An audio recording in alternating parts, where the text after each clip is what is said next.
হাসির চর্বি দিয়ে অসাধারণ একটা ঘুগনি খেলাম মাত্র 10 টাকায়। কি কি ঘুগনি আছে এখানে? এখানে মাটন ঘুগনি আছে বাবু, আর আর কিছু নাই, আর ডিম আছে, ছাট আছে। আচ্ছা, ঘুগনিটা একটু দেখা যাবে? হ্যাঁ দেখাও, চালাও। মটনের চর্বি আছে নাকি এমনি? এই তো বাসের চর্বি তৈরি। আচ্ছা, আর ঘুগনির সাথে কি কি পাওয়া যাচ্ছে? পাউরুটি আর রুটি? আর রুটি, আচ্ছা, পেঁয়াজ, কত করে প্লেট? চানাচুর, হ্যাঁ, প্লেট কত করে? 20 টাকা। 20 টাকা করে। আচ্ছা, এক প্লেট ঘুগনি। হাড়ি ভাড়া মাটনের চর্বি দিয়ে কিন্তু প্লেটের মধ্যে ঘুগনিটা সার্ভ করে দিচ্ছি। কত করে কাকা? রুটি 5 টাকা, পাউরুটি?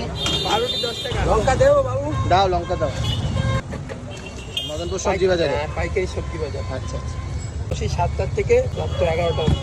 এখানে তোমরা দেখতে পাচ্ছ পাউরুটি আর ঘুগনি কিন্তু নিয়ে নিলাম 20 টাকা। 10 টাকার ঘুগনি আর 10 টাকার পাউরুটি মিলে মোট কিন্তু 20 টাকা। এত সুন্দর ঘুগনি, এতগুলো চর্বি দিয়ে মাটনের, সত্যি অসাধারণ। সন্ধ্যাবেলা টিফিন হিসেবে কিন্তু জাস্ট ওয়াও, আর খেতে জাস্ট মারাত্মক ছিল। এই ঘুগনি স্টলটি কিন্তু আপনারা দেখতে পাবেন মদনপুর স্টেশনে। দেখা হচ্ছে নেক্সট একটা সপ্তাহে। আজকের জন্য বাই বাই।